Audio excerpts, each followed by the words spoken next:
Buenas tardes. Les pido disculpas, les agradezco a ustedes la puntualidad y les pido disculpas por la puntualidad de esta mesa, pero tenemos el tiempo muy ajustado, estamos afrontando ya la recta final del Congreso. Iniciamos ahora la sesión de tarde con esta mesa segunda dedicada a Patrimonio Cultural de Zamora y, como les digo, tenemos 5 ponentes y el tiempo más que justo, con una presentación lacónica para que nos dé un poco de tiempo, a ver si es posible, a las preguntas, que seguramente habrá alguna. Por lo tanto, a los ponentes les pido, por favor, que en la medida de lo posible sean concisos. Recordamos, y yo justifico, por supuesto, a los ponentes que lo que estamos haciendo aquí es un congreso, son unas presentaciones necesariamente abreviadas y que, por supuesto, todas estas investigaciones las veremos publicadas a su debido tiempo de una forma más extensa en las actas del congreso. Bien, en primer lugar, va a intervenir don César Amador Isidro García, que es doctor en Historia del Arte en la Escuela de Arte y Superior de Diseño de Zamora, y va a hablar de María Niño de Portugal, una rara avis del 500 zamorano. César, cuando quieras. Gracias. Ahora sí. Muchas gracias. Bueno, quería hacer unas breves consideraciones previas sobre el matronazgo y la elección del tema, que se centra en María Niño de Portugal, y es sobre que el primer historiador que prestó atención a la promoción artística y las élites femeninas del Renacimiento fue Jacob Burckhardt, que en 1860, en su Cultura del Renacimiento en Italia, apuntó que la mujer noble de la época utilizó el arte para demostrar su condición social y económica, además de ser una manera de participar en la cultura. Sin embargo, estamos hablando de un momento artístico y un ambiente cultural muy específico que, por desgracia, no podemos extrapolar a otros lugares de Europa, ni a España, y mucho menos a la Zamora del siglo XVI. Desde entonces y hasta los años 70 del pasado siglo apenas encontramos algún estudio específico sobre mujeres patronas, relegándolas al olvido. Lo verdaderamente llamativo no es que hayan sido olvidadas o no se hayan estudiado hasta el momento por su calidad artística, sino muchas veces por el hecho de ser mujeres. De ahí que estudios como el presente sirvan para revisar la historiografía artística y dar un valor especial a las pioneras del matronazgo. Afortunadamente, en los últimos años han ido apareciendo una gran cantidad de estudios sobre este tema, que, como han señalado Cándida Martínez y Felipe Serrano Estrella, la promoción artística femenina es de tal importancia que debe señalarse con un término específico a través del concepto de matronazgo. De esta manera se podrá diferenciar y poner en valor su trabajo y la identidad de estas mujeres que lucharon contra corriente en su época. Ahora bien, la mayoría de estos estudios se han centrado normalmente en personajes de mucha importancia, como reinas, como Isabel la Católica, o personajes como Isabel de Farnesio, Juana y Margarita de Austria, por lo que a poco se van recuperando nombres de otras mujeres pertenecientes a otros estratos sociales que promovieron este tipo de artes. Por lo tanto, se hace casi imposible encontrar estudios a nivel local sobre mujeres que desempeñaran una labor artística bien en la creación o bien en la dotación de espacios o obras de arte. En el caso zamorano, podemos hablar de nobles y mujeres importantes que de una u otra manera participaron en la construcción y dotación de empresas religiosas durante la Edad Moderna. Solo dentro del ámbito muy pequeño de los jerónimos en la provincia de Zamora tendríamos a Antonio de Valencia, que se encarga de mantener la memoria de su familia y su lugar de enterramiento, a Constanza Toranzo, que es la que encarga las obras que realiza su marido, Toribio de Liébana, por ejemplo, en el coro del San Jerónimo de Amente, la condesa de Alba de Aliste, a la que el conde pregunta antes de acceder al patronazgo del monasterio de Montamarta, Teresa Carrillo, que continúa con la fundación del monasterio de Benavente tras la muerte de su marido, o María de Urrea, que dona tapices y otro tipo de obras al monasterio de Zamora. Pero el papel que jugó María Niño de Portugal fue muy interesante en una ciudad que poco a poco se fue sumiendo en un periodo de letargo. Además, su empresa artística no fue realizada en la capital de la provincia, donde todavía podríamos encontrar algunos ecos del primer Renacimiento, sino en el monasterio de San Jerónimo de Montamarta, a varios kilómetros de la ciudad. María Niño de Portugal fue la tercera hija de Leonor Niño y Diego López de Zúñiga, condes de Nieva. No tenemos demasiadas noticias de su vida, solo sabemos que cuando enviudó de Bautista de Monterrey se retiró a Montamarta, donde educó a su sobrino, Diego de Castilla. Allí otorgó testamento el 18 de septiembre de 1521 y vivió hasta su fallecimiento en 1525. Algunas noticias a mayores de su vida la podemos extraer del epitafio que redactó su sobrino, Diego de Castilla, que dice: a doña María Niño de Portugal, hija de don Diego López de Zúñiga y Leonor Niño, nieta de Íñigo de Zúñiga, conde de Nieva y de Juana, hija del rey Carlos III de Navarra, nieta también de Pedro Niño, conde de Buelna y de Beatriz de Portugal, bisnieta de Diego López de Zúñiga, justicia mayor del Reino de Castilla y de los reyes Enrique de Castilla y Pedro I de Portugal, proveniente de un largo linaje de enlaces legítimos a quien correspondían las más santas virtudes y una larga estirpe de antepasados. Aquí yace enterrada. En sus manas testamentarias hace una relación de sus bienes que va donando a sus sobrinos y criados, aunque deja como herederos del resto de sus bienes al monasterio de frailes Jerónimos de Montamarta. Un apartado fundamental dentro del documento hace referencia a la capilla que ella había fundado en el monasterio para el enterramiento de su marido, Bautista de Monterrey, bajo la advocación de la Anunciación. Para el mantenimiento de la misma donó las heredades de Benavides, cerca de Castrovibre, y tampoco olvida su interés por el arte, pues encarga unas vinajeras de plata con sus armas a juego con el cáliz que ya había entregado. Hasta el momento, la historiografía había dejado fuera a este personaje, identificando su obra como la Capilla de Bautista de Monterrey, relegando la figura de María a la de una viuda que encarga las obras para el enterramiento de su marido. Este discurso es el del tradicional, el de una mujer sometida al marido o a la familia que se mostraba como viuda, hija o heredera que perpetuaba el linaje familiar. Pero el giro importante en este caso es que su marido ya había fallecido y es ella la que encarga la construcción y decoración de la capilla. El personaje secundario, la viuda que se retira a un monasterio a vivir, es la promotora principal. En este ambiente religioso es donde realizó su proyecto artístico, dado que dentro de esta empresa religiosa encuadraba perfectamente el rol asignado socialmente a una viuda que no concebía que una mujer permaneciera sola, pero que le permitía una cierta libertad social y reconocimiento manteniendo su rasgo y sus privilegios. En su testamento deja escrito: y te mando que cuando plugiera la piedad de Dios de llevarme de esta presente vida, que mi cuerpo sea sepultado en el monasterio de Nuestra Señora de Montamarta, de la diócesis de Zamora, y que en él me entierren en la capilla que yo mando edificar junto con Bautista de Rey, mi marido, que sea en gloria. Este tipo de encargos, basados fundamentalmente en pequeñas capillas funerarias para engrandecer la imagen y perpetuar la memoria de la familia, son los proyectos de las pioneras del matronazgo. Todavía quedan lejos las grandes empresas artísticas donde se pudiera dar rienda suelta a sus gustos más personales. A pesar de ello, María Niño logró mostrar su estatus social y su interés por el mundo artístico, ya que para ello encargó las obras a los maestros que estaban interviniendo en la Catedral de Zamora en ese momento y que eran unos de los más importantes de la provincia a comienzos del siglo XVI. Los primeros pasos de la fundación de la capilla han sido muy bien estudiados. Tuvieron lugar el 28 de mayo de 1508, día que se encarga a Juan de Campos la obra de mampostería. El espacio estaba situado entre el claustro, la capilla mayor y la sacristía, y el precio fue de 80.000 maravedíes. Su planta era cuadrada, pero estaba cubierta por una bóveda de crucería de 5 claves, igual que el capítulo, que era el enterramiento de Pedro de Pimentel. La pretensión era simbolizar el universo celestial, con la planta central y la bóveda estrellada. Conforme la construcción avanzaba, se contrató el retablo para la capilla. La escritura tuvo lugar el 4 de septiembre de ese mismo año y la relación se le encomendó a Juan de Bruselas por un precio de 20.000 maravedíes.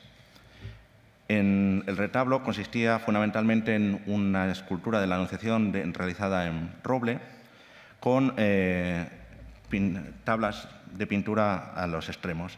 Estas pinturas de las calles se encargan a 2 pintores. En las escrituras aparecen Pedro de Guadalajara y Alejandro Vilestén como testigos que quizás pudieran encargarse de las obras. Y por último, en la parte superior habría una gran chambrana a manera de capitel que haría las veces de ático con el escudo de Doña María. Como es habitual en estos casos, la capilla se encontraba cerrada al resto de dependencias mediante una reja que señalaba el espacio de la fundación. Pues bien, la reja se contrató el 17 de agosto de 1508 por Diego de Anequín. Se trataba de una reja compuesta por 2 puertas de aproximadamente 2,5 metros de ancho y de alto, más otro metro más en lo alto para cerrar la coronación del arco. Hay un cierto goticismo en el diseño de la misma, pues los barrotes eran retorcidos y toda estaba estañada. Sin embargo, el remate superior se decoraba con un follaje con un escudo en medio que lo tengan 2 niños, y en ese escudo habéis de poner las armas de Doña María. Ese tipo de remate, que combina la decoración de follaje y un escudo sostenido por niños, es el utilizado en la Catedral de Zamora en las rejas laterales de la capilla mayor, sustituyendo en este caso los niños por ángeles. Es exactamente igual. Por eso la autoría de las rejas de la capilla mayor, que aunque no está documentada y se atribuye a otros autores como a Fray Francisco de Salamanca, podría atribuirse también en este caso a Diego de Anequín. En cuanto al legado de doña María, ella falleció en 1525, los monjes jerónimos se trasladan a Zamora en 1535 y el abandono del antiguo monasterio conllevó la mudanza de las obras artísticas y la reubicación de los patronazgos en las nuevas dependencias. En el caso de la Capilla de la Anunciación, y dado que doña María ya no estaba, el encargo de supervisar las nuevas dependencias recayó en Diego de Castilla, deán de la Catedral de Toledo y sobrino de doña María, a quien ella había educado en Montamarta. El lugar donde finalmente se ubicaron los enterramientos fue la sacristía del nuevo monasterio, que en 1570 seguía en obra, según vemos en las vistas de Wingaerde. Debió ser un gran espacio de planta rectangular con bóvedas apoyadas en ménsulas y posiblemente diseñada por Pedro de Ibarra.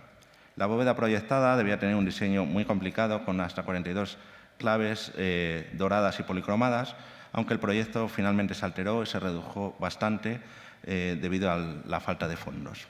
No fue fácil la culminación e incluso Diego de Castilla llega a pagar hasta 2 veces por algunos elementos. Tuvo que participar, dejó también un censo que tenía en el pueblo de Malva y 500 ducados en su testamento con el fin de que se culminase. Además, en este caso, Diego de Castilla aprovechó la situación para convertir la sacristía en el panteón familiar siguiendo la tradición de doña María. Bien, aunque el cerramiento de las bóvedas no se habían culminado, se trasladaron los restos de María y su marido a un arcosolio al lado del Evangelio y recaía en manos del prior el diseño de la nueva sepultura, que debía ser en piedra blanca o yeso y cerrada con una reja que imitaría la de la capilla del Rey Don Sancho de la Catedral de Toledo. Todo esto debía estar acabado antes del 24 de julio de 1573, momento en el que los restos de María Niño y Bautista de Monterrey se trasladan desde Montamarta a Zamora y se ubican en su lugar definitivo. Las últimas órdenes dadas por Diego de Castilla se refirieron a la ubicación de 3 piedras de mármol de Génova que enviaría y donde se retularían los epitafios. El mismo Diego de Castilla pensó en enterrarse ahí, aunque finalmente se enterró en Santo Domingo de Toledo. Bien, pues hasta ahí llega el legado artístico de doña María. No sabemos qué pasan con estas obras tras la desamortización. Sabemos que en 1811 un maestro de obras visita el monasterio y dice que falta una reja y que incluso la Virgen que estaba sobre el tabernáculo del altar mayor le habían cortado la cabeza. El resto de objetos y ajuares litúrgicos se perdieron y se distribuyeron entre muchas iglesias de la diócesis de Zamora y no podemos localizarlos. Bien, el caso de doña María es casi único, por eso esta importancia, pero hay más. Dice el refrán que una golondrina no hace verano, pero poco a poco las pioneras del matronazgo y las artistas que han permanecido olvidadas van recuperándose y encuentran el lugar que nunca deberían haberse arrebatado. Cuando se habla de patronazgo y matronazgo en fundaciones monásticas, siempre surge la dificultad de establecer el límite entre lo espiritual y el deseo de representatividad. Pero es cierto que estos factores frecuentemente convivieron y siempre se persiguió aunarlos. La memoria de María Niño casi se pierde, pero su obra personal va más allá de la obra artística. Su sobrino, Diego de Castilla, que vivió con ella en Montamarta y a quien educó, fue un importante mecenas de las artes del siglo XVI en Toledo. Diego de Castilla nació en Palencia hacia 1510, fue hijo de Felipe de Castilla. De pequeño fue criado en Montamarta por su tía María Niño. En Salamanca estudió latinidad y filosofía y más tarde se trasladó a la Universidad de Alcalá de Henares. Su vida sacerdotal comenzó en Palencia, donde fue arcediano, y en 1551 Diego de Castilla sucedió a su padre como deán de la Catedral de Toledo hasta 1584, fecha en que murió. Quizás, sin el amor al arte inculcado a Diego de Castilla por su tía, este nunca habría prestado atención a uno de los mejores artistas del siglo XVI español, ya que a él se le atribuye la llegada del Greco a Toledo. Una vez más, las enseñanzas de esta mujer trascienden el pequeño espacio conventual de Montamarta y de Zamora y le otorgan a su figura un valor fundamental. Muchas gracias.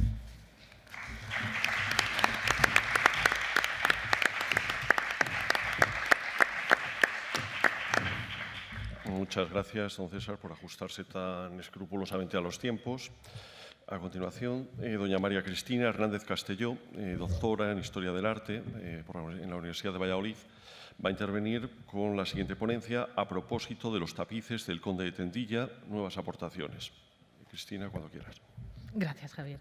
Bueno, buenas tardes. Agradezco a los organizadores el haberme permitido participar en este congreso. Como no contamos con mucho tiempo, pues voy a ir directamente al grano. El propósito de esta comunicación es analizar la vinculación de los conocidos como tapices del Conde de Tendilla, que se conservan aquí, en la Catedral de Zamora, con este personaje. Para ello he realizado el estudio a través del acercamiento global a la figura del Conde de Tendilla y su relación con las artes, y también del estudio formal de algunos elementos presentes en los paños. El segundo Conde de Tendilla es el personaje que ven ustedes en pantalla, representado en este lienzo de Francisco Pradilla. Le ven con una pose un tanto altiva, no era para menos, dado que a partir de 1492 el Conde de Tendilla se convierte en la máxima autoridad civil del Reino de Granada en ausencia de los monarcas, y esto entenderán que era una posición preeminente o prevaleciente en el contexto de la sociedad granadina y, bueno, en general peninsular. Tradicionalmente, la historiografía le ha adjudicado el papel de pionero en la introducción del Renacimiento en la corona de Castilla, afirmación que se sustentaba por un viaje que tuvo lugar o que realizó el Conde de Tendilla cuando en 1486 es nombrado embajador excepcional de los Reyes Católicos ante la Santa Sede. Viaje que le lleva a visitar ciudades como Florencia, Bolonia, Roma, obvio, y Nápoles. Le ven aquí, por ejemplo, en su cortejo en Nápoles. Además, al Conde de Tendilla se le ha relacionado históricamente directamente con una serie de proyectos artísticos peninsulares vinculados con ese renacer de la antigüedad clásica. Estamos hablando de edificios como la Capilla Real de Granada, como el Colegio de Santa Cruz de Valladolid, hoy en día sede del rectorado de nuestra universidad, de la Universidad de Valladolid, el Castillo-Palacio de la Calahorra o incluso el sepulcro de su hermano don Diego Hurtado de Mendoza en la Capilla de la Antigua, en la Catedral de Sevilla.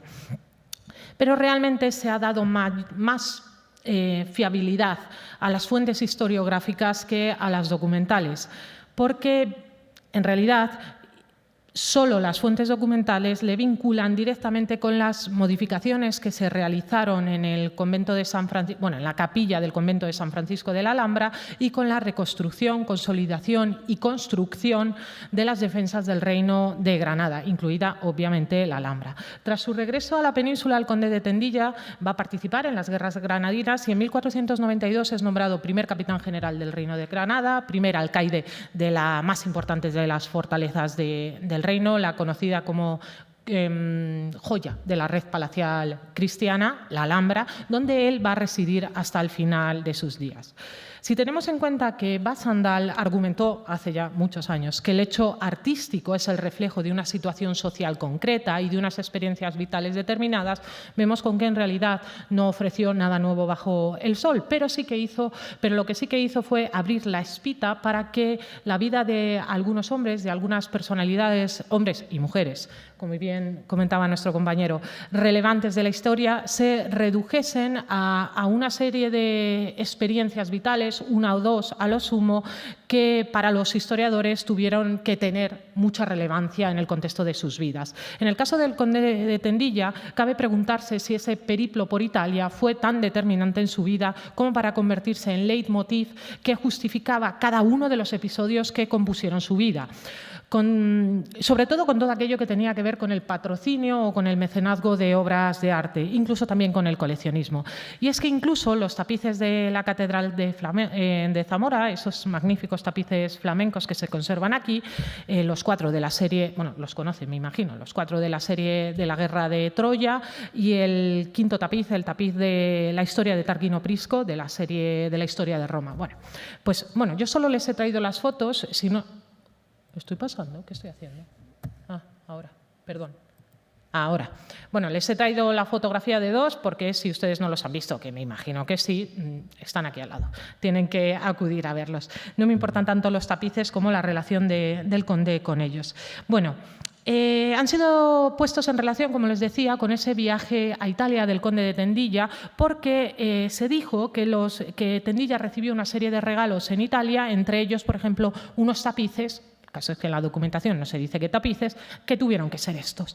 Porque además en ellos aparecen las armas del conde de Tendilla, bueno, aquí le he traído, aquí, ven, mejor dicho, las armas de los Tendilla, y porque también estos tapices cronológicamente pertenecen a, o transcurren temporalmente en los momentos en los que vivió el conde de Tendilla. Esto es 1472 y 1484 aproximadamente para los tapices de Troya, son las fechas de su realización, y 1475-76 para la historia de Tarquino Prisco. Está documentada y publicada en numerosas ocasiones cómo llegan los tapices de los Tendilla, vamos a llamar, a la catedral. Fue a través de Antonio Enrique de Guzmán, el sexto conde de Alba y Aliste, quien en un momento dado de su historia ofrece al Cabildo de la Catedral de Zamora en 1608 estos tapices. El Cabildo, obviamente, los acepta y, eso sí, 21 años después, el sucesor del sexto conde de Alba y Aliste pide por favor al Cabildo que se los vendan a plazos, pero que se los vendan porque han sido donados por su antepasado y que él los quería volver a recuperar. Lo cierto es que esta venta no se volvió a hacer efectiva y se rastrean en la documentación de la catedral a lo largo de los siglos, a lo largo de los años. Aparecen regularmente en los inventarios. ¿Cómo se explica entonces esa pertenencia al conde de Tendilla? Bueno, todo viene porque Gómez Moreno en 1919 afirma que los tapices pertenecen al conde de Tendilla porque está el escudo del conde de Tendilla en esos tapices y que los ha recibido además de la mano de Ferrante de Nápoles junto a una serie de brocados, sedas y también joyas. Cierto es, porque lo dicen así los historiadores de los Mendoza, Ardila e Ibáñez de Segovia en concreto, dicen que el conde de Tendilla recibe de la mano de Ferrante de Nápoles 12 acémilas cargadas de joyas, tapices, sedas, brocados. Cierto es que esto ocurrió. Con estos datos podríamos seguir pensando que estos tapices pertenecen al segundo conde de Tendilla. Ahora bien, si volvemos a esos cronistas mendocinos o a esos historiadores de la Casa Mendoza, vemos que lo primero que nos dicen es que todo lo que Tendilla recibe en Italia lo dona directamente a la que es su única fundación religiosa, que es el monasterio de San Antonio de Mondéjar, donde desgraciadamente hoy en día no conservamos nada. Sabemos que en la época, bueno, ya desde el siglo XV existe absoluta fascinación por los tapices entre los reyes, entre los grandes monarcas, desde Juan II de Aragón, Enrique IV o los propios reyes católicos y, por supuesto, también entre la nobleza y los grandes eclesiásticos. Es lógico pensar que un miembro de la alta nobleza, como el conde de Tendilla, quisiese tener alguno de estos tapices. Pero si analizamos la verdadera relación del conde de Tendilla con la adquisición de obras de arte, vemos que a través de sus epistolarios, donde él nos cuenta prácticamente todo de su vida, vemos que en realidad comprar lo que se dice comprar no compra demasiado. De hecho, solo encontramos dos anotaciones, una en 1497, cuando dice que por favor le traigan los 2 tapices que ha mandado comprar en Venecia, son tapices flamencos, tapices de verduras, nada tienen que ver con los zamoranos, y que por favor pongan las armas de su esposa, doña Francisca Pacheco, su segunda esposa, y las suyas propias. Y luego tenemos una segunda evidencia y es cuando en carta también dice que por favor paguen los tapices que ha mandado comprar de lo de la Cámara en 1505. Creo, y así parece ser, que se puede estar refiriendo a la almoneda que se realiza en Toro con parte de los bienes de la Cámara de la reina Isabel, así en inicios de 1505. Lo curioso de este dato es que Tendilla nos dice: cómprenme los tapices, paguen los tapices, cojan 2 traídos o raídos, es decir, ya un poco pasados, y páguenlos, que están tasados a ducado. Piensen ustedes que tasar a ducar un tapiz quiere decir que el tapiz estaba para poco chiste, porque pocos años antes un ducado más o menos son 300, si mal no recuerdo, 374, 375 maravedís en la época. Piensen ustedes que en 1496, pocos años antes del deceso de la reina católica y de la almoneda de sus bienes, el brocado con hilo de oro estaba tasado a 9.490 maravedís la vara. Si estamos hablando de un ducado la vara, o sea, 374, 75 maravedís la vara, entenderán que como estaban esos tapices que adquiere el conde de Tendilla, desde luego que dudo que fuesen estos de aquí. Las cartas del conde sabemos que quedaron súper lastimadas de la embajada en Roma. Él decía que traía comida a la renta de un año adelantado y 3 cuentos y 300.000 maravedís de deuda de solo lo que gasté, de más de lo que me dieron y de toda mi renta de 2 años que estuve allí. Y otro digo por adelantado, otros 2 años de renta. no tenía un duro. Al dictar testamento no contaba don Íñigo, de hecho, con bienes suficientes como para poder hacer frente a sus deudas. ¿Y piensan ustedes que no aparecerían en ese testamento los tapices que se dicen del conde de Tendilla? Lo dudo mucho. Hemos visto la altísima valoración que la tapicería recibía en la época. Resulta difícil pensar que don Íñigo no los mencionase en sus últimas voluntades. Por otro lado, si nos fijamos en los tapices y más concretamente en los escudos y realizamos un estudio formal, encontramos que estas armas sobrecosidas, que no forman parte del propio tejido, remiten a una factura de fechas más próximas a finales de 16 que a principios de dicha centuria, que es la época en la que vive el segundo conde de Tendilla. En cambio, si vamos al pilar de Carlos V en la Alhambra de Granada, encontramos dos escudos en la parte inferior, que se los he señalado aquí cutremente con unas flechitas en rojo. Bueno, esto es un abrevadero. Lo llamamos el pilar de Carlos V y, de hecho, el diseño se atribuye a Pedro Machuca y la realización al maestro lombardo Nicolás da Corte. O sea, es una pieza, la verdad, que de una belleza singular para ser al final lo que era un abrevadero. Bueno, pues si nos vamos a estos escudos de aquí, vemos que se parecen mucho a otros dos escudos semejantes, a otro escudo semejante que aparece en la portada de un libro de la anatomía del hombre del doctor Bernardino Montaña de Monserrate, que era el cirujano y médico de Carlos V.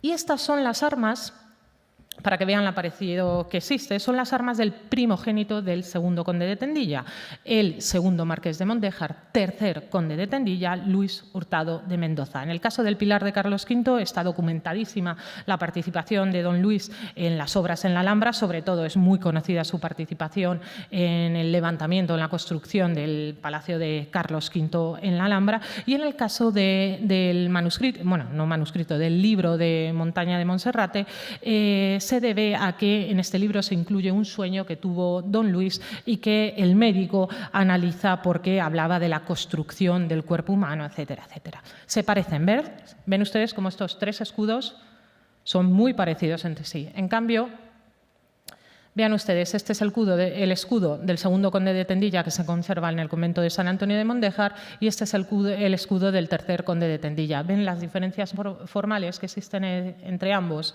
Estamos hablando de un escudo de principios del XVI y un escudo de la segunda mitad del XVI. Han pasado unas décadas. Sabemos que López de Mendoza y Quiñones, el segundo conde de Tendilla, posee tapices, eso está claro. Pero lo que tenemos que tener en cuenta también es que no hay nada que documentalmente le vincule con los tapices flamencos conservados en Zamora. Esta falta de certeza documental y la obviedad que supone la presencia de los escudos de los Tendilla y la cronología de su factura apuntan a que estos pertenecieron al tercer conde de Tendilla y segundo marqués de Mondéjar, don Luis Hurtado de Mendoza. La no pertenencia al Gran Tendilla resta valor a los paños, ni mucho menos. Seguimos encontrándonos ante 5 de los mejores paños flamencos conservados en España y me atrevo a decir que en toda Europa e incluso en todo el mundo, sobre todo el de la historia de Roma, que ha sido tenido en menos consideración, yo creo. Don Luis era el hijo del conde, a quien puede que estén viendo en pantalla, y no ha recibido en realidad la atención por parte de la historiografía que se merece. Fue uno de los nobles más importantes de la época de Carlos V y de Felipe II. Fue gobernador en Granada, virrey en Navarra, presidente del Consejo de Indias, presidente del Consejo de Castilla. En lo cultural poseyó una biblioteca amplísima, una biblioteca humanista en la Alhambra muy, muy importante, que es así que ha sido estudiada, y además fue muy famoso, o es muy famoso entre los historiadores del arte, por el debate que tuvo con el emperador, con Carlos V, en el que se enfrentaban dos posiciones. La posición del emperador, que abogaba por conseguir una funcionalidad en el edificio, me estoy refiriendo al Palacio de Carlos V en la Alhambra, mientras que don Luis lo que quería era conseguir un efecto más estético, porque creía en esa capacidad de la arquitectura de promover voluntades, ¿no? y de reflejar la posición social de una persona, y qué mayor posición que la del emperador. Es justo, y así lo creo yo, que eliminemos de la historia aquellas anécdotas e historias inventadas que en realidad poco aportan, acudiendo, eso sí, a las fuentes para entender la compleja historia de nuestro patrimonio. Al menos esa ha sido mi intención. Muchas gracias. Muchas gracias, Cristina. A continuación, el historiador, el doctor en Historia, don José Mí Lorenzo Arribas, nos va a presentar un trabajo que presenta en realidad en colaboración con Irune Fiz de la Universidad de Valladolid y María Rosa Tera Saavedra, conservadora restauradora, licenciada en Bellas Artes. Nos va a hablar del retablo mayor hacia 1535 de la iglesia de Santo Tomás de Revellinos en Zamora, materialidad, iconografía y evolución histórica. Muchas gracias. Lo quieras. Hace 2 o 3 años, no recuerdo muy bien, sería hace 3 años, se restauró, se intervino la armadura de cubierta y el retablo mayor de la iglesia de Revellinos. La empresa encargada de la intervención, Batea, pues me encargó a mí el estudio histórico y por eso estoy aquí junto con 2 especialistas en la materia, porque yo no soy historiador del arte, con Irune Fiz, profesora de la Universidad de Valladolid, y con Rosa Tera, que es una de las restauradoras del equipo de Batea. La verdad que estudiar una pieza artística cuando se interviene es una posibilidad extraordinaria que trasciende o desborda lo que habitualmente pues, podemos hacer cuando solamente podemos contemplarla, ¿no? Es como entender el cuerpo humano cuando se puede diseccionar o una construcción cuando entra en ruina. Se pueden ver los entresijos y se puede atender a cuestiones de pura materialidad, y en el fondo hablamos de materia, de objetos. Y esto fue lo que, bueno, pues lo que trato de trasladaros con este retablo. El problema es que cuando se hace un trabajo en colaboración y colectivo, las dudas se acrecientan y se multiplican, aunque pudiera parecer lo contrario. Yo con mi estudio histórico hubiera estado tan contento y estaría lleno de certezas. Ahora somos las 3 personas que firmamos el artículo un mar de dudas. Este es el retablo mayor, un retablo de pincel, como veis, un retablo que fechamos, después diremos por qué, a mediados del siglo XVI, pero que tiene una intervención rococó importante, no me voy a detener mucho en ella, que básicamente consiste en la adición de todo el ático, la reformulación del encasamento de la talla central y la inclusión de estas tarjas encima de cada una de las tablas y algún pequeño detalle. No me voy a detener ahí ni voy a entrar tampoco en la documentación. Vamos a hablar de la máquina tal como fue diseñada cuando se construyó, un típico retablo de casillero de los que hay tantísimos buenos ejemplos en la Tierra de Campos, que es donde Revellinos por comarca se inserta. Y el caso es que es muy fácil cuando se cuenta con el contrato de construcción del retablo y en este caso pues ya está, pues lo tenemos. 1531, un retablo encargado a 3 entalladores, a Tomás de Mitata, a Nicolás de Colonia y a Pedro de la Ripa. 3 entalladores, 1 de Astorga y 2 vecinos avecindados en Benavente. Perdieron el concurso, en este caso 2 zamoranos, Andrés de Ledesma y un tal Mestre o Maestre Mateo. Pues muy bien, en 1531 se contrata. ¿Cuál es el problema? Que lo que se contrata es un retablo de talla, 12 tallas tenía que tener el retablo y lo que tenemos pues, es un retablo de pincel. Evidentemente no pudieron dar gato por liebre, claro, y además ellos eran entalladores, no eran pintores. Sí que es verdad que conocemos también pues, múltiples ejemplos, y aquí bueno, pues está Luis Vasallo y la propia Irune, que han documentado pues, bueno, pues, lógicamente muchas piezas que se contratan y después ya los talleres van subcontratando, etcétera, etcétera. Pero este no pudo ser el caso, quizá hicieron algo de la maçonería, pero es que no aparece talla por ningún lado, no hay ningún pleito que conozcamos, con lo cual se tuvo que llegar a una concordia entre la parroquia, entre el mayordomo de la parroquia y los entalladores para reformular el proyecto inicial. Por cierto, cuando desmontaron las restauradoras este retablo, que está por debajo de la armadura, que ahí simplemente asoma, pero como ya está tratada en un artículo del anuario, ni siquiera voy a hacer referencia, apareció un retablo pintado de una calidad bastante regular, de principios del XVI, y en el artículo, ya en el texto por escrito, ya nos detendremos más en ello. ¿En qué consiste el retablo de pincel? Bueno, y con una tallita, la del titular, la de Santo Tomás en el centro. Bueno, pues es una iconografía muy típica. Se dedican las 2 calles inferiores, la calle inferior a la iconografía de Santo Tomás, a la geografía de Santo Tomás, y el resto pues ya son escenas de la vida pública de Cristo y de la Virgen, con alguna particularidad, y es esa tabla que marco, que bueno, está dedicada a San Lorenzo y a San Jerónimo, que será seguramente, pensamos, que por intervención de algunos de los comitentes o del mayordomo o del párroco que tuviera especial devoción por estos santos. Fijaos que en la parte inferior de esta talla está como reservado un pequeño espacio que habría de ser seguramente para la primitiva custodia o tabernáculo, del cual no sabemos nada, porque también se contrató. Y una curiosidad, y que es que se equivocaron en el orden de dos escenas, la Anunciación y la Visitación, conocidísimas por otro lado, y no había ninguna huella, una vez que se desmonta el retablo, para pensar que al principio estuvieron bien puestas. Así que, bueno, pues son de estas cuestiones. Otro detalle, y es que al desmontar las tablas de las cuales se desmontó pues, la mazonería, no se desmontó en todas, pero en algunas sí, aparecieron unas marcas de aparejo y unas inscripciones muy poco legibles y demás, que son las que aparecen en amarillo, en algunos casos una simple letra. A veces no sabemos si son números romanos, pero en lo poco que podíamos entender, como podéis ver ahí, si nos fijamos por ejemplo, en esta que sería bastante interesante, nos dice el sexto de la primera orden, entendiendo obviamente por orden lo que hoy llamaríamos cuerpos del retablo. Bueno, sabemos que generalmente se empieza a contar por abajo, en este caso vamos a suponer que se empieza a contar por arriba, pero en ningún caso el 6, el sexto, tiene ningún sentido, con lo cual se puede pensar que lo mismo estas tablas o estaban preparadas, concretamente estas que son de vida de Cristo, vida de la Virgen, este es el Pentecostés, que estaban preparadas para otro retablo o eran tablas que estuvieran preparadas por lo que fuere, porque evidentemente no hay 6 calles ni hay espacio tampoco en este hastial para incluirlas, ¿no? Finalmente, en la restauración ha salido una decoración de estas de paralelepípedos tridimensionales, que es muy coetánea, no nos vamos a entretener aquí, aunque sería bien bonito, es muy coetánea con la fecha de las pinturas, que estimamos que debe estar en torno a 1545-1550.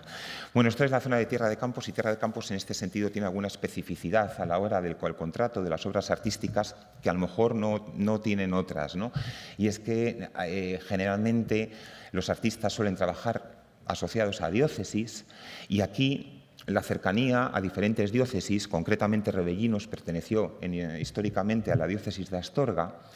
Vemos que también se presentaron artistas de Benavente, avecindados en Benavente, avecindados en Astorga, avecindados en Zamora, y es que también participaban en Tierra de Campos, eso sí que está documentado, artistas de la diócesis de León. Entonces es una zona fronteriza liminal donde podemos ver artistas de diferentes tradiciones trabajando, lo cual complica un poco también a la hora de las autorías. Básicamente se aprecian dos manos distintas, que son las que están marcadas en amarillo y las que están marcadas en blanco. Vamos en principio a las que están marcadas en amarillo, que nos remiten un poco al área leonesa, artistas que trabajaron en la diócesis de León a la hora de plantear unos personajes pues agitados, gesticulantes con las manos, figuras abarrotadas. Concretamente nos remite al entorno pues, de un Bartolomé Fernández, un Cristóbal de Colmenares, pero tampoco podemos afirmar que sean ni Cristóbal de Colmenares ni Bartolomé Fernández, ¿no? Sí que hay algunos detalles que nos pueden llevar ahí, sobre todo en esta tabla, que Irune concretamente piensa que es la mejor del retablo, la representación del Pentecostés. Nos puede remitir a ese círculo, pero no nos está remitiendo tampoco al autor, y eso lo podemos también apreciar por el uso que se hace en este retablo de Revellinos. Esto es unas tablas de Colmenares del retablo de Joara, que está documentado como perteneciente a él, el uso que hace Cristóbal de Colmenares de determinados grabados, de determinadas láminas de Rafael, pintados, grabados en torno a 1516, 1523, en este caso, que serían fácilmente relacionables pues, con la tabla de la Última Cena que vemos en Revellinos, y ahí vemos como los personajes laterales están tomados, pues, en este caso, de un grabado abierto por Raimondi, o también otro abierto por Durero, es decir, una paleta de referencias de principios del siglo XVI, en este caso. o alguna otra referencia que podemos observar también en Cristóbal de Colmenares, que hace uso de, en este caso, obras de Rafael que estaban pintadas recientemente, hacia 1520, ¿no? En este caso, pues estos personajes que también tenemos en Revellinos. Pero, por otro lado, la segunda mano, que pertenecen a estas tablas, hace uso de grabados anteriores, lo reformula, pero de grabados anteriores, nos vamos a una tradición más de finales del siglo XV, pues los típicos Schongauer, que podemos ver ahí ciertas reminiscencias en San José moviendo la piña de la palmera para darle dátiles de comer al niño, o algún grabado también de Durero de principios del siglo XVI. Aunque sean escenas más retardatarias, no son escenas pintadas antes, son escenas que coexisten, se pintan a la vez, pero hechas por artistas que nos remiten, bueno, pues a una formación diferente, unos más atentos a lo que estaba saliendo después, otros más anclados en unas composiciones más antiguas. Estudios de indumentaria, como por ejemplo, bueno, pues estas calzas acuchilladas que portan algunos personajes, o los cuellos de lechuguilla, incluso un determinado tipo de gorra corta, de gorra pequeña, nos llevan pues hacia las décadas de 1530, que eso lo sabíamos por el contrato, 1540, incluso un poquito después. Y algunos detalles, como por ejemplo esta faz de la Virgen, que también la tenemos en una localidad cercana, en Cunquilla de Vidriales, pues nos llevan en este caso a otra referencia de artistas que tampoco podemos conocer porque no sabemos quién es el autor de Cunquilla y demás. Pues bien, en conclusión, Dicho todo esto, aquí llega también las restauradoras y nos dicen, se documenta en prácticamente todas las tablas de este retablo una característica técnica que no estaba documentada o que no hemos encontrado documentación hasta ahora. No hay un dibujo previo, no hay un dibujo preparatorio a la hora de preparar las escenas, sino todas las tablas están agrisalladas y después sobre la grisalla se aplica la policromía, lo que puede explicar también la oscuridad que tiene este retablo, porque evidentemente no es lo mismo policromar directamente sobre el estuco que sobre una grisalla. Si todas las tablas tienen esta peculiar manera de obrar, da la sensación de que todas están hechas en el mismo taller. Otra cosa es que después ese taller trabaje con dos pintores distintos, pero dos pintores de tradiciones tan distintas nos parece también difícil de afirmar. Con lo cual, seguimos investigando con el tema, no os podemos dar ningún dato así mucho más preciso, pero sí que hemos podido documentar algunas obras ya muy posteriores, la Reforma Rococó, que la tenemos perfectamente documentada, y algunos repintados de 1928, que ahora ya no podemos ver en el retablo en cuestión. Y como lo breve si bueno dos veces bueno, y lo malo si breve, pues mucho mejor, pues aquí lo dejamos.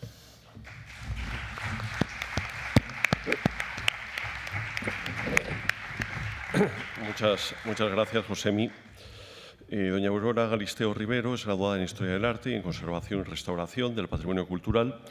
Nos viene a presentar un trabajo que ha realizado en colaboración con Jorge Rivas López, titulado Hacia la conservación preventiva del patrimonio retablístico, catalogación, registro y participación ciudadana a través de ejemplos de Aliste y Alba. Aurora, cuando quieras. Muy bien, muchas gracias y buenas tardes.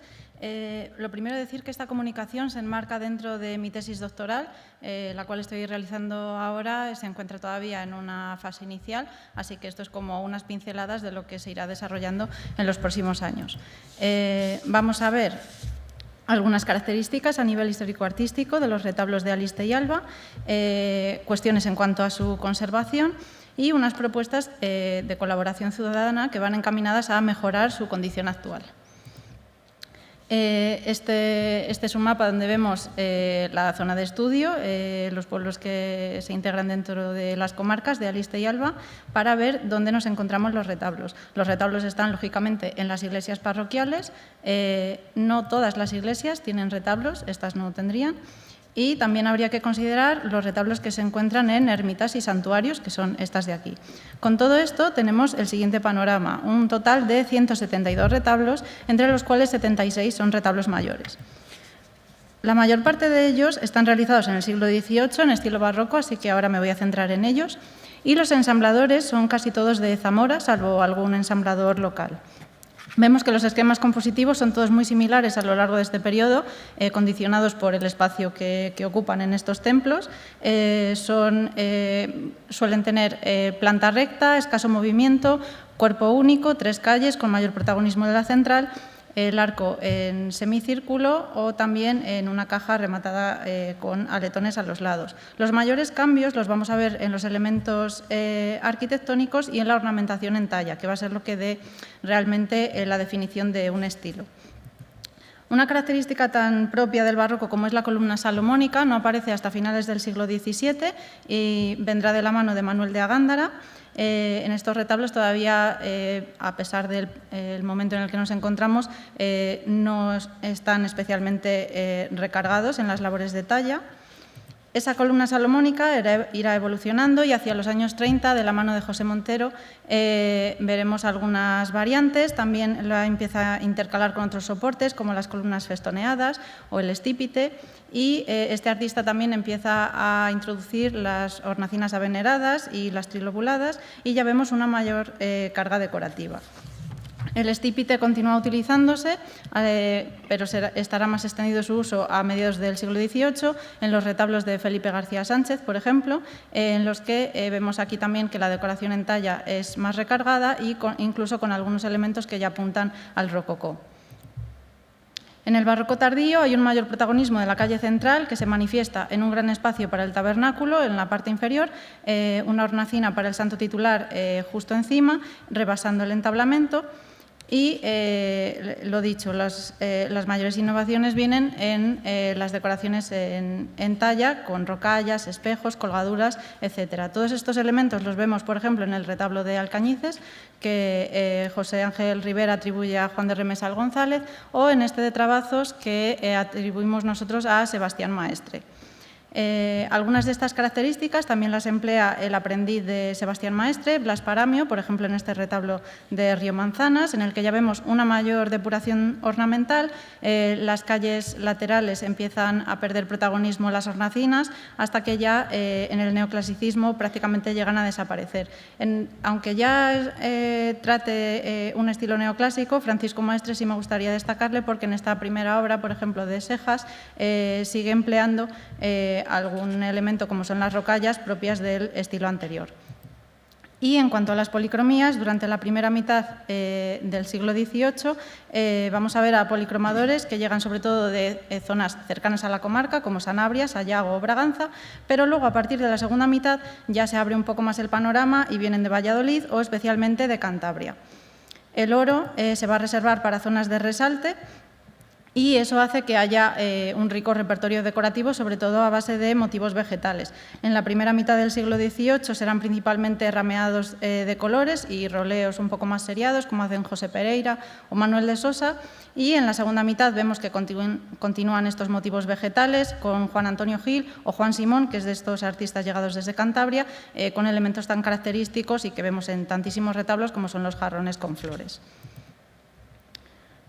Y ya hacia los años 70 pues vamos a ver que hay un mayor protagonismo en las policromías a base de mármoles, como hace Hipólito Locarni en el de Alcañices, y ya por fin vemos retablos dorados en su totalidad, como los que hace Miguel Gallego, por ejemplo, en Río Manzanas, y también le atribuimos a él o a alguien de su taller, los de Trabazos y Grisuela. Este artista además recurre a la imitación de telas con flores, típicamente rococós, en los fondos de las hornacinas, y es un motivo que vemos en muchísimos retablos de estas parroquias. Entonces, bueno, creemos que sí que puede deberse más bien a un taller. Esto también lo utiliza en Sejas, pero aquí en lugar de utilizar los dorados emplea ya la policromía a base de mármoles. Y en cuanto al tema de conservación, el análisis del estado de conservación de los retablos, vamos a valorar los indicadores de alteración y los factores y mecanismos que están causando esas alteraciones. Para ello hemos diseñado unos formularios específicos para así poder extraer conclusiones, elaborar un diagnóstico y a partir de ahí hacer las propuestas de conservación-restauración o en nuestro caso más bien de conservación preventiva. La evaluación de estas alteraciones la vamos a realizar a través de los indicadores. Esto es los formularios que hemos diseñado, donde se recoge información sobre la estructura portante, la mazonería y las labores de talla, y sobre los estratos polícromos y de recubrimiento. Además de apuntar la gravedad y cualquier otro dato que creamos relevante que nos va a servir en el análisis. También fundamental atender a los factores de alteración para poder ir al origen del problema y actuar en consecuencia. Hay numerosas clasificaciones para estos factores, pero creemos que lo más indicado es centrarnos en el tipo de bien que tenemos y en los objetivos que nos proponemos a la hora de recoger estos datos. Entonces, por eso nosotros nos hemos centrado en los espacios, tanto del exterior, del territorio, del edificio y del interior del propio edificio, como las condiciones de uso de los espacios y de los propios bienes culturales. Todos estos datos los extraemos in situ a través de la inspección de todos estos lugares y de entrevistas con la gente que nos resultan muy útiles para recabar datos como las labores de limpieza o cómo se celebran algunas festividades. Y con todo esto, sí que elaboramos ya el diagnóstico. Esta fase sí que está en una parte muy inicial de la tesis, pero voy a apuntar algunas cosas. Y es que el estado de conservación de los edificios resulta determinante en la conservación de los retablos. Hemos visto que son varios los templos que tienen necesidad de reformas, sobre todo por problemas de goteras, y en un estudio previo que realizamos sí que fuimos comparando el estado de conservación de los retablos mayores con el estado de conservación de los edificios, y los que presentaban patologías más graves estaban precisamente en edificios en peor estado de conservación. También establecimos ahí como comparativa con el número de habitantes, y sí que existía también esa relación, pero había bastantes ejemplos que rompían la norma, porque al final depende de las personas y de si lo quieren restaurar un retablo o no, y cómo tengan los edificios para determinar también el estado de conservación. Y entonces, por eso precisamente el factor antrópico es determinante, ¿no? Tanto para bien como para mal. Por poner un ejemplo, he ido comparando el estado de conservación de los retablos mayores y los retablos laterales. Los retablos laterales suelen presentar alteraciones de carácter más grave precisamente porque se les presta una menor atención. Lo único que eso hace a veces el efecto contrario, que los retablos mayores sean objeto de repintes o modificaciones por parte de personal no cualificado, y pues esto afecta negativamente a la comprensión de la obra y dificulta enormemente su estudio. Así que creemos que la relación entre patrimonio y sociedad debería replantearse de alguna manera para que la población pueda implicarse más en la conservación de sus retablos, y hemos detectado principalmente estos problemas: que hay una disminución del interés patrimonial, es decir, de los valores de estos retablos. Hay una escasez de formación en patrimonio y conservación preventiva por parte de la población, y faltan iniciativas para conseguir una mayor interacción de esa población con su patrimonio. Y por todos estos motivos hemos planteado un proyecto a largo plazo con una serie de actividades con la población local que vayan encaminadas a aumentar el conocimiento sobre los retablos, fomentar un uso correcto tanto del espacio como de las propias obras, y que puedan ser ellos mismos quienes hagan tareas de conservación preventiva y mantenimiento básicas. Ya llevamos a cabo una primera actividad, era una charla-taller de carácter lúdico, ¿no?, que aunaba teoría y práctica. Para ello hicimos un cuadernillo para la actividad. Y para la parte práctica, los asistentes realizaron un mapa de daños con el que podían acercarse al retablo y ver algunos de los aspectos que habíamos visto en la parte teórica, y comprender una parte muy importante del trabajo de un conservador restaurador, que es la fase de diagnóstico. Para ello se buscaron 3 emplazamientos distintos, buscando que los retablos fueran diferentes, las patologías que tenían también el número de habitantes, para luego poder compararlo y tenerlo en cuenta de cara a futuras actividades.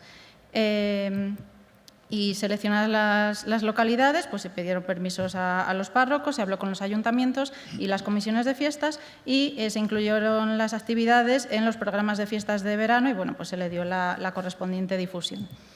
El cuadernillo que diseñamos, en una primera parte se explica qué es un retablo, su evolución histórica, las distintas tipologías, las partes y elementos constitutivos más representativos, oficios que intervienen, maderas, técnicas de policromía, algunos motivos polícromos y en una segunda parte ya temas más específicos de conservación como son los factores de alteración, las condiciones que las propician, indicadores de alteración las más recurrentes, cuáles son los trabajos del conservador restaurador y qué acciones podía llevar a cabo la gente.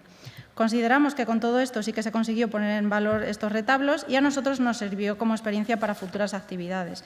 Y en lo que respecta a la conservación sí que se consiguieron algunos resultados positivos, como fue la concienciación de la gente en cuanto a las intervenciones que solo puede realizar personal cualificado, la importancia de los tratamientos de conservación curativa y cuando se necesita realmente intervenir un retablo, y a detectar las necesidades de mantenimiento del edificio porque, ver cómo repercuten en los retablos, ¿no?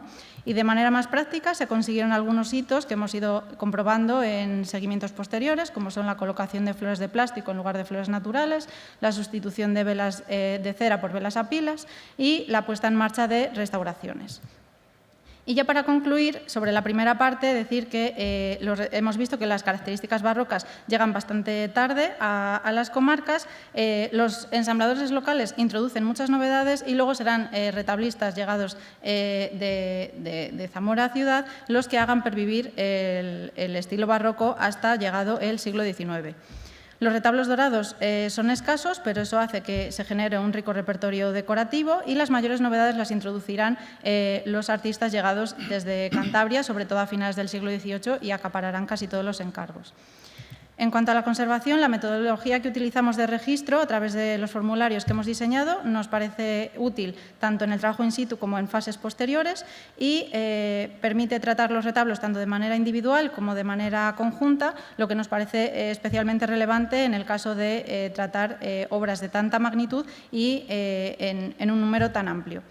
Y hemos visto que el factor antrópico tiene una incidencia tanto negativa como positiva en la conservación de los retablos. Por eso debemos de incidir en que son ellos los que pueden colaborar para cambiar la situación actual.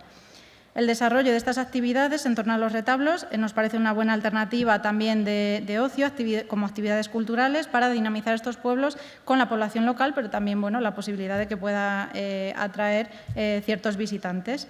El contenido facilitado a través del cuadernillo, como es de carácter general, se puede seguir empleando en talleres similares y más adelante, para futuro, ampliaremos la parte relativa a la conservación preventiva, que es en lo que nos queremos centrar.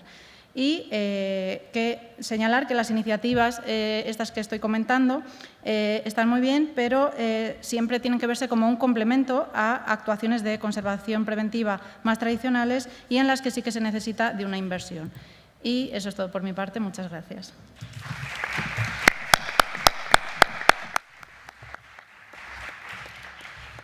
Muchas gracias, Aurora. Finalmente va a cerrar esta sesión, esta mesa, don Isauro Pérez Ratón. Él es investigador, escritor, profesor jubilado en la Escuela de Magisterio de Zamora y viene a hablarnos, a presentar su trabajo sobre los Castellote, una familia de arquitectos valencianos, aclaraciones sobre su vida y obra en Zamora durante la segunda mitad del siglo XVII. Don Isauro, cuando quiera.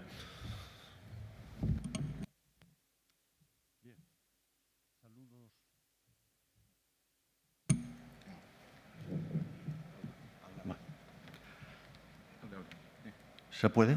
Sí, ya. Pues empezamos. Saludos a todos los presentes y agradecimiento a las personas y entidades que hacen posible nuestra presencia aquí.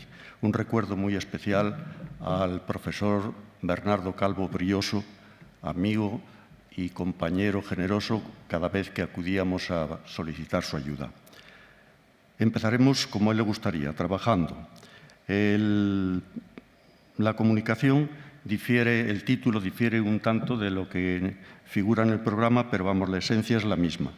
La he retitulado Apuntes de vida y obra de los Castellote, familia de arquitectos oriundos de Teruel y Valencia, asentada en Zamora durante la segunda mitad del siglo XVIII.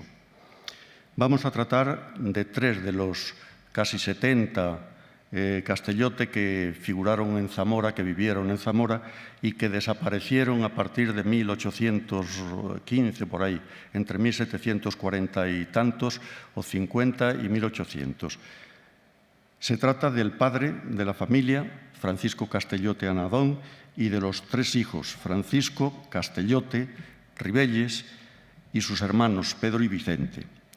Francisco Castellote Anadón, la documentación que conocemos lo sitúa naciendo en Fuentescalientes, Teruel, al iniciarse el siglo XVIII, posiblemente en 1716, como hijo de José y de Valera. 20 años más tarde nos consta su estancia en Valencia y en torno a 1753 aparece en Molacillos, Zamora, para finalizar la obra de su iglesia, iniciada por Cristóbal Herrero y levantada por Francisco Ferrada Catalán, el primero valenciano, según opinión extendida, y el segundo natural de Vivel, del río Martín, Teruel.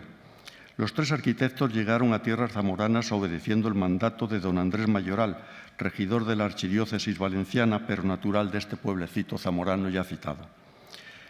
El 16 de enero de 1793 fueron depositados los restos de Francisco en la iglesia zamorana de San Andrés. La viuda permaneció algún tiempo más, pero a partir de mayo de 1806 se nos pierde su pista en Zamora. Era joven todavía y suponemos que no había muerto. En todas las historias figura una sinopsis genealógica de la familia con el nombre del padre o marido, la fecha de nacimiento, la fecha de bautismo, la boda o las bodas, el nombre del cónyuge, la fecha de la muerte y la fecha del entierro. Es largo y no se lo voy a leer por lo aburrido que resultaría. Desarrollo profesional de Francisco Castellote Anadón. Llegó a Molacillos cuando su edad estaría próxima a la cuarentena, con el oficio ya aprendido.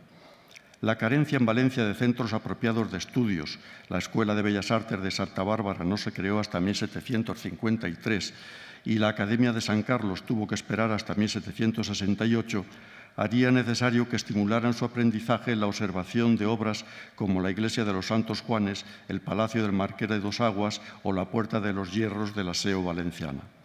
Posiblemente el trato con algunos de los magníficos artistas de la construcción que trabajaban en las tierras levantinas, Stolf, los Vergaras, Rudolf, Francisco Padilla, Juan Pérez Castiel o sobre todos ellos, a mi parecer, José Mínguez con sus torres campanario, fuera su principal escuela.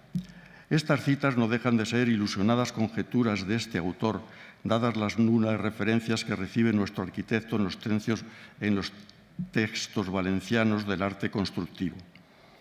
En 1753, Francisco Castellote Anadón tomó la iglesia de Molacillos cuando Ferrada, cito textualmente, la tiene finalizada y está acabando de evacuar el aseo de ella por dentro, de lo que le falta muy poco. Termina el texto. No se explica de manera lógica su permanencia en el trabajo durante 5 años si la obra del templo estaba finalizada. Posiblemente corriera a su cargo la construcción de la torre, pero no hay seguridad de ello. El prestigio profesional adquirido por su trabajo en Molacillos podría haber motivado la elección de Castellote como arquitecto municipal del Ayuntamiento de Zamora hacia 1755, y este cargo es muy posible que influyera en la decisión de trasladar el domicilio familiar a la ciudad cercana. Dimitió del cargo el 23 de junio de 1785 tras 30 años de servicios. Edificios religiosos en los que participó. Después hablaré de los civiles y de algunos separándolos por parroquias, como la de Abezames, Castronuevo, Cerecinos del Carrizal, Coreses, Cubillos, Iglesia de San Juan, El Perdigón, Fresnadillo, Molacillos, Morales del Vino, Pontejos, Villaralbo y Zamora, en Zamora capital, en los templos de San Andrés, San Esteban, San Isidoro, San Juan, San Lázaro, en la iglesia y en el Lazareto, San Pedro y San Ildefonso, donde hizo 4 colaterales a la romana, San Salvador de la Vid, San Torcuato, San Vicente y Nuestra Señora de los Remedios. En edificios monásticos, en Zamora trabajó en el monasterio de San Francisco, en su biblioteca y la capilla del conde de Castronuevo, en Santa Paula, en Santo Domingo, en los Trinitarios, que posteriormente sería la iglesia de San Torcuato, y donde hizo la capilla dedicada al beato, aunque ya está canonizado, pero sigue llamándose beato, Simón de Rojas. en la casa y en la botica de los jesuitas y en diversas casas que el cabildo de la catedral tenía por la ciudad. En San Miguel de la Ribera trabajó en el monasterio de San Pedro de Alcántara, en edificios y lugares civiles. De Fermoselle trabajó en la casa consistorial. De Zamora trabajó en las alóndigas, mayor y menor, la mayor llamada también de Santana y la menor o del obispo de Simancas, en las cárceles vieja y nueva, en la carnicería, en la casa de estudios, en la casa de la misericordia, en la casa del Monte Concejo, en las casas de utensilios, la de la ciudad situada en el solar donde ahora se asienta Correos, y del ejército, también llamado almacén de la paja larga, en el cuartel del Palomar, el horno del pan de munición, el matadero, el hospital de la Encarnación, el patio de comedias, en la acera de los pañeros, en el peso mayor, en la casa de las panaderas, en la casa consistorial, Ayuntamiento Viejo, en la torre del reloj, en la plaza de madera para festejos de los toros, en los pozos de la nieve, en el puente mayor, en el puentecillo de la puerta de la feria, en la puentica de San Lázaro, en algunas vías urbanas como la calle de Sacramento, la Rúa de los Notarios, la Cuesta del Piñedo y la Rúa de los Francos. Algún camino que hizo por la provincia, como los caminos que venían de Sayago y de Morales del Vino. Algunas obras para particulares, como para los condes de Bornos, de Palacios, en la Casa de los Momos y del Vado, para los marqueses de la Motilla y de Villagodio, para don Andrés Gómez de la Torre, don Juan Viviano, don Marco Antonio Romero de Villafañe, para Francisco Salvador Gámez y Francisco Gregorio Villamil. Un momento.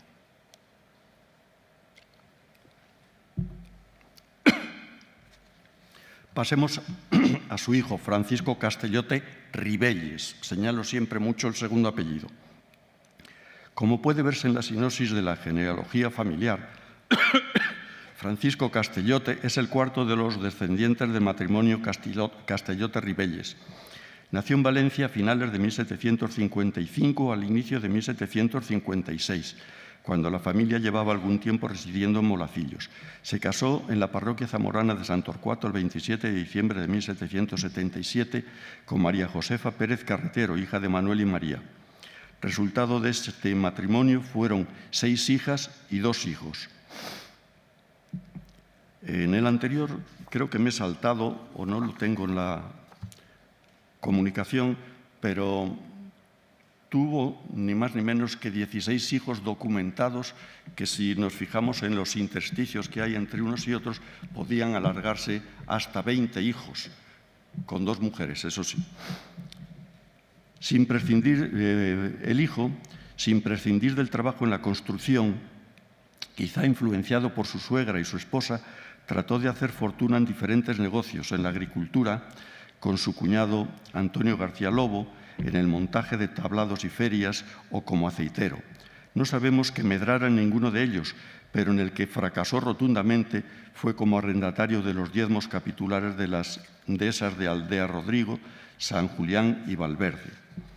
Centrándonos en la obra arquitectónica, entro en el meollo de la cuestión que pretendía aclarar en la comunicación que les presento.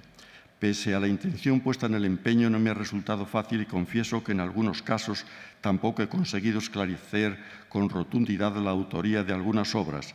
La coincidencia de nombre y apellido de los 2 arquitectos, unido a la costumbre notarial de no citar el segundo apellido, me han llevado a tener que recurrir a otras referencias tales como la caligrafía de las rúbricas, la edad del maestro actuante o el proclamado prestigio profesional. Obras de autoría discutida con su padre. Podrían pertenecer a uno o al otro, no está claro.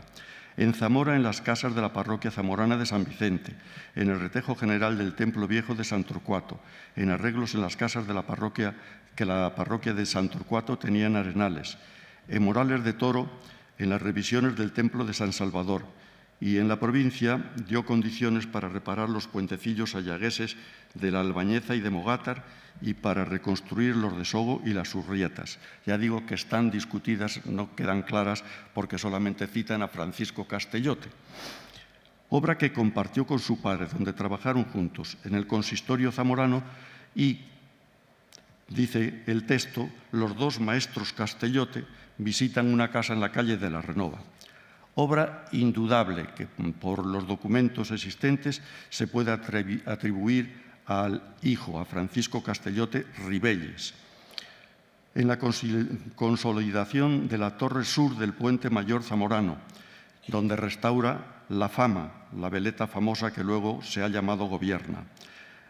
En la obra del puente de Villagodio y en Villavendimio, el profesor Navarro Talegón escribe en su magno catálogo monumental, página 432, nota 490, Francisco Castellote, maestro de albañilería.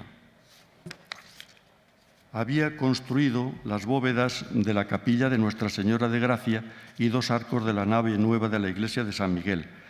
La escueta cita como maestro de albañilería, sin tratamiento de cortesía precediendo al nombre, y sobre todo el hecho de haber trabajado a las órdenes de García Godoy, arquitecto torresano de reconocido prestigio, pero suponemos de inferior categoría a la de don Francisco Castellote, maestro mayor de obras de esta ciudad, textualmente.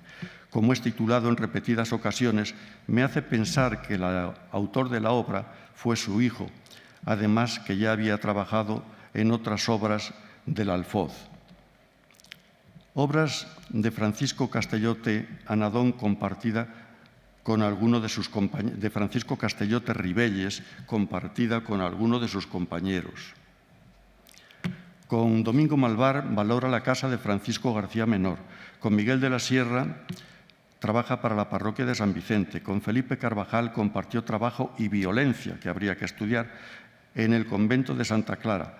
Con Juan Cid tasa la casa de Alonso Rodríguez y construye la bóveda y la cantería de la iglesia de Tagarabuena. No hay duda que lo hicieron ellos. Sigamos con otro de los hijos. Francisco Castellote Ribelles. Fue el mayor de los hijos varones de la familia. Nació en Valencia, parroquia de San Martín, entre el 18 de noviembre de 1739 y el día homónimo del año siguiente. Falleció joven, no llegó a los 33 años, el 14 de abril de 1772. Lleva la sinosis, como siempre, de la familia, con nombres de hijos, padres, esposas, bodas, entierros y demás. Obra arquitectónica. En Zamora trabajó en la Casa de las Panaderas, que luego sería en el ayuntamiento, donde hizo 2 casas y su portal, y en la iglesia de Santa Lucía. En Fresno de Sayago trabajó en la ermita de Nuestra Señora de los Remedios. Veamos la obra de Pedro Castellote Ribelles. Parece que nació en Valencia entre abril de 1745 y diciembre de 1747, contrayendo matrimonio en Zamora con Manuela Escudero Luis el 29 de mayo de 1769. De esta unión nacieron 7 varones, 7 hembras y 2 párvulos de sexo indeterminado en la documentación parroquial. Falleció en la feligresía de San Antolín y en su templo parroquial fue enterrado el 6 de abril de 1880. Vaya concluyendo, por favor. Sí, ya está controlado. 3 años más tarde, el 7 de febrero de 1814, fue enterrado su viuda en la iglesia parroquial de Carvajales de Alba. Según escribe Elías Rodríguez en la página 136 de su Historia de las explotaciones salinas, la formación profesional de Pedro era la de arquitecto aprobado en la Real Academia Valenciana de San Carlos y, como tal, muy estimado en Zamora.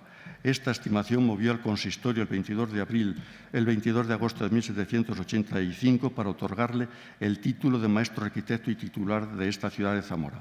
La obra arquitectónica en diversos pueblos como Castronuevo, Cerecinos del Carrizal, Coreses, en el templo parroquial y en la casa rectoral, desaparecida actualmente, como muy bien estudia Cecilio Vidales Pérez en su Historia de Coreses, página 44 y siguientes.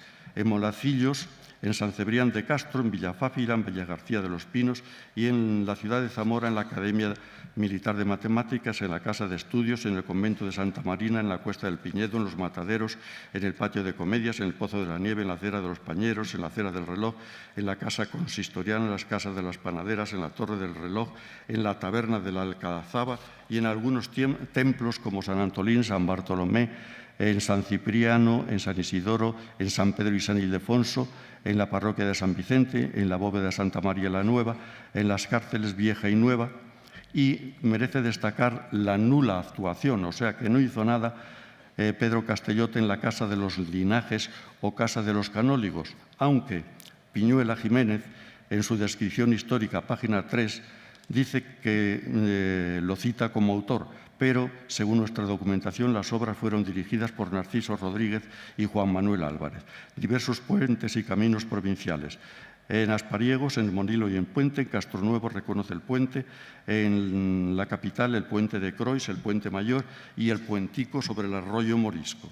Con esto es terminado y muchas gracias a todos.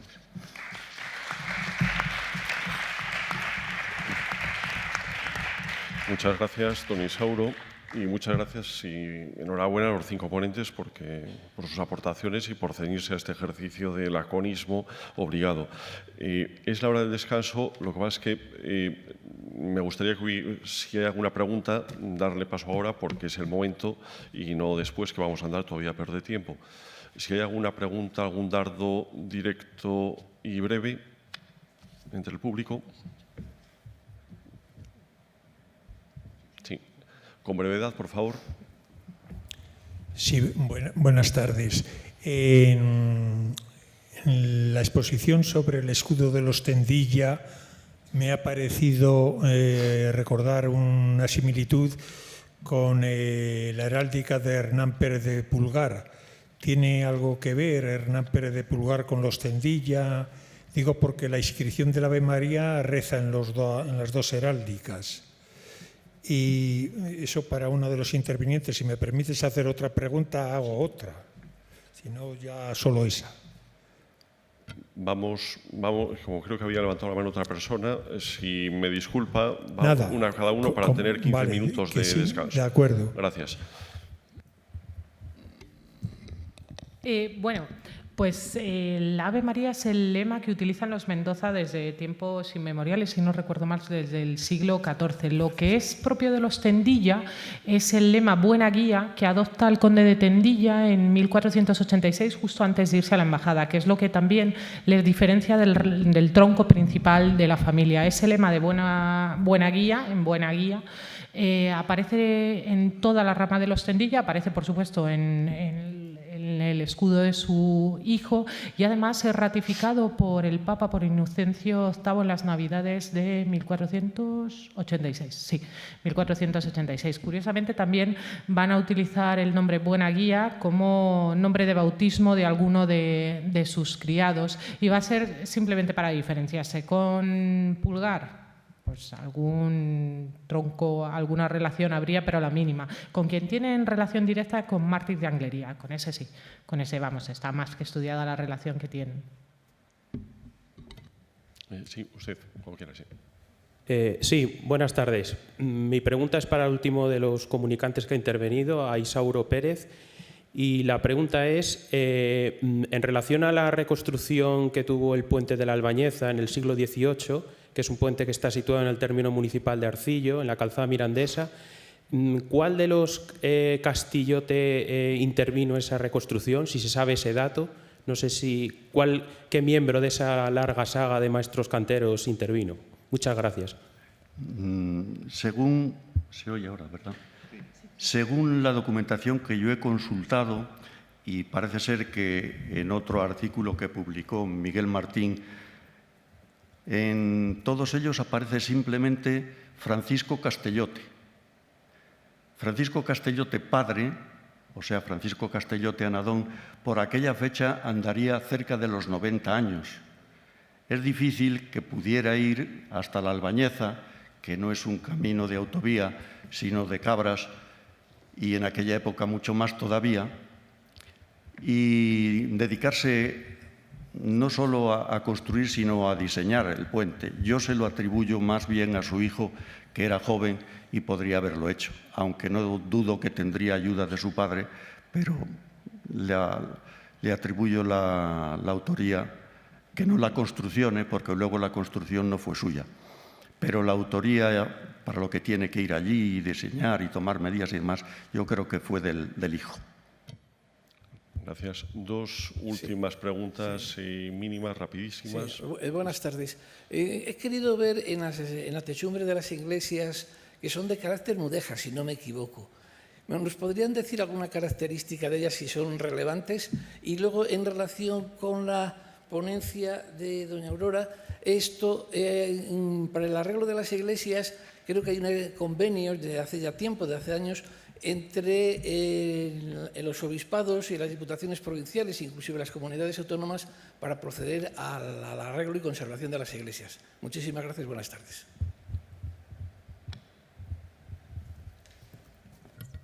Sí, bueno, con respecto al arreglo de las iglesias sí que existe ese convenio, me consta que sí.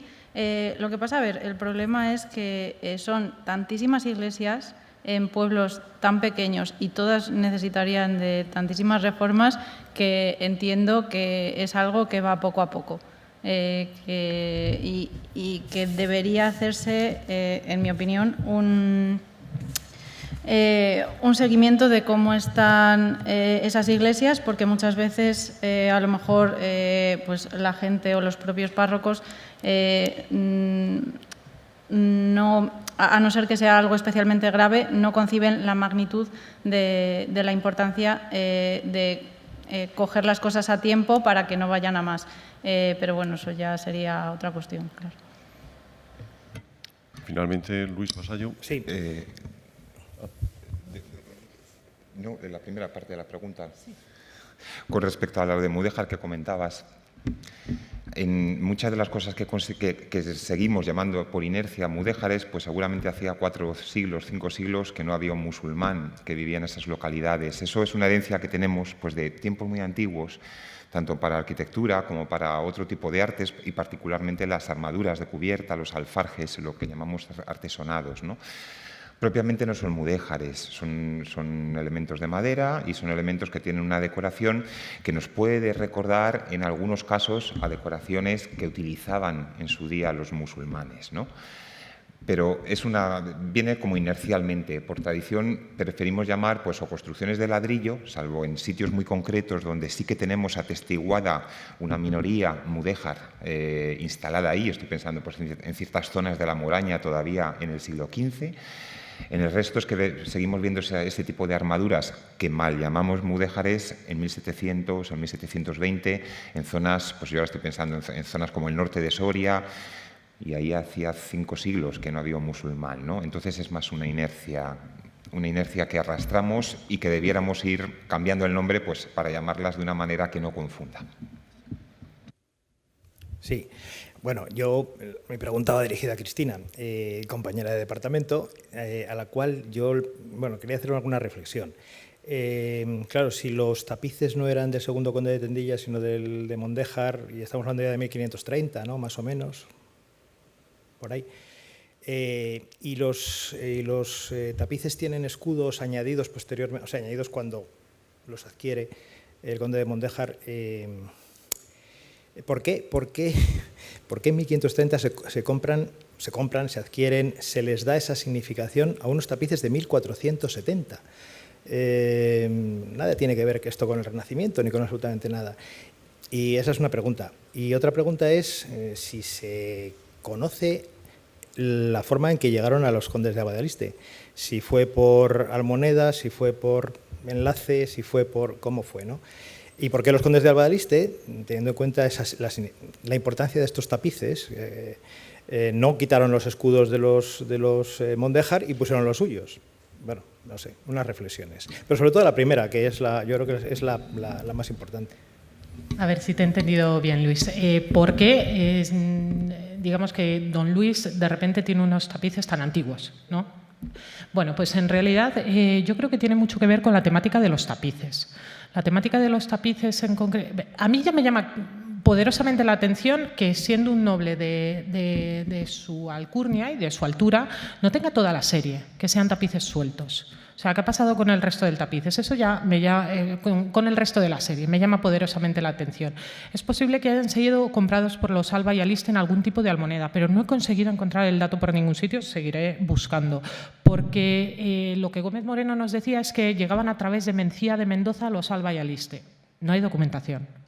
No hay ningún tipo de documentación que confirme eso, que como hipótesis está muy bien, pero claro, se queda en eso, en una hipótesis. ¿Por qué tienen unos tapices tan antiguos? Bueno, pues como tú ya bien sabes, los tapices al final son piezas de valor, pero de valor utilitario también.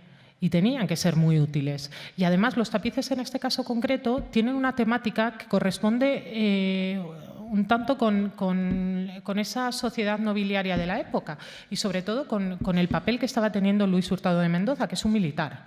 Él es un militar y son los tapices de la guerra de Troya y de la historia de Tarquino Pirisco. Pero no sé, hay muchas incógnitas. Luego, con respecto a la aparición de los Salvalia y Aliste, aparece en la documentación de la catedral y así ha sido publicada que es el propio cabildo el que le dice ponga usted las armas de la casa. O sea, es el cabildo el que le dice, bueno, ya que nos lo va a regalar, claro, hubiese estado muy bien que nos hubiesen dicho y deje la gestán debajo o algo para saberlo, pero no nos comentan absolutamente nada de si estaban ahí debajo. Sabemos que a partir de 1925 es cuando se quitan esas armas de los Alba y Aliste y aparecen las de los Tendilla, que siempre diré los Tendilla y no el segundo conde de Tendilla. Yo, mi comunicación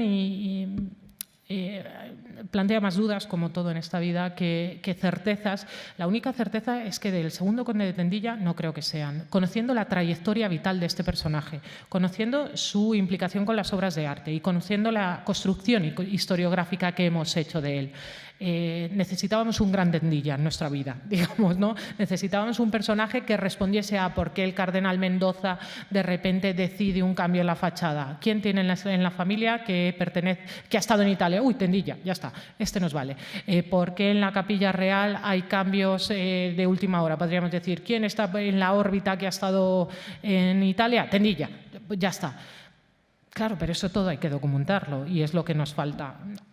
Más bien creo que debemos deconstruir mitos para empezar a reconstruir realidades. Y mi realidad es que Luis Hurtado, no tú también, Luis Hurtado tiene un papel muy relevante en la historia artística de nuestro país y que necesita ser estudiado, necesita ser más estudiado. No sé si te he respondido, si no en el café seguimos debatiendo. Vale, gracias. Muchas gracias a todos. Procedemos entonces ahora al descanso y a las 6:15 continuamos con la mesa. Muchas gracias.